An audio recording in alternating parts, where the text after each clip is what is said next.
kita tambah dengan chicken tender bang. Okay, ni chicken tender.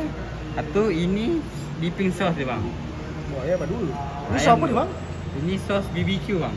Dia masak manis. Dia masak-masak manis bang. Berapa ringgit ni bang? Ni RM17 50 sen je bang. Starter egg buttermilk chicken. Okey, saya tuang Baik.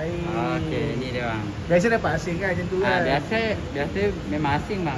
Berapa ringgit macam ni bang? Ini RM13 50 sen je bang. Okey bang, ni mac and cheese kita yang viral 10 million sold bang. 10 million sold. 10 million sold. Serius Dia ah? datang dengan popcorn bang. Okey, So, ni popcorn dia bang. Nama dia apa ni? Nama dia popcorn creamy mac and cheese bang. Ah. Harga dia RM16 50 sen je bang. Buttermilk chicken Okey, yang ni spaghetti chicken carbonara. Oh. Dapat 5 chicken slice. Berapa ringgit ni bang? Yang ni RM13 30 sen je bang. Oh. Okey, yang ni popcorn creamy mac and cheese kita. Oh, tarik cheese tadi tu. Yang tarik tadi tu bang. Okey, yang ni BBQ mac and tender kita. Habis bang, pop meal ni buka pukul berapa? Kita buka daripada pukul 10 pagi sampai 10 malam bang. Semua outlet sama? Semua outlet sama bang. Baik bang. Okey, saya nak tanya bang. Aha.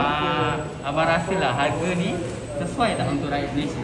Untuk portion, servis laju, saya rasa okey, tak salah pun. Okey bang. Dia yang penting semua outlet sama rasa betul. Semua sama bang. Baik. Abang pergi mana-mana semua sama. SOP kan? Betul bang. Kalau saya makan dulu bang Okey, boleh. Sila bang, nice, terima kasih.